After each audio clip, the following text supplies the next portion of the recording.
Baba, ana huzuni hapa na nina hasira. Sasa leo mwanangu, mbona umeingia hata bila kupiga hodi? Hujapiga hata hodi? Yaani hapa na hasira nimechanganyikiwa. Una hasira, umechanganyikiwa. Jana usiku umekuja umelala, umekuja umelewa, umempiga mama.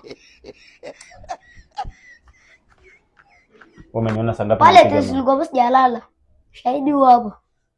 Ndo maana nimepitia nyumbani nikamkuta mama hata ongea ndo ngapitia huko. Nimempiga mama, nitaita mwenyekiti akusope ndani. Nakuja uchukuliwa na maaskari. Unampiga mama kiasi kile.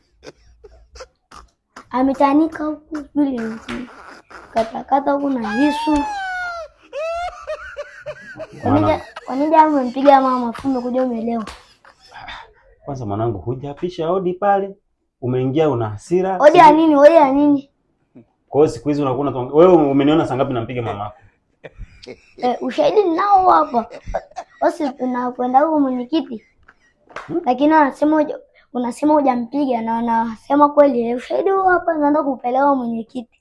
Usoko ndani. Wewe mwanangu wewe, umeenda kwa saa ngapi? Mlete hiyo simu. Leta hiyo simu. Wewe, Shabani. Mtoto kwa nini? Ani ni rekodi?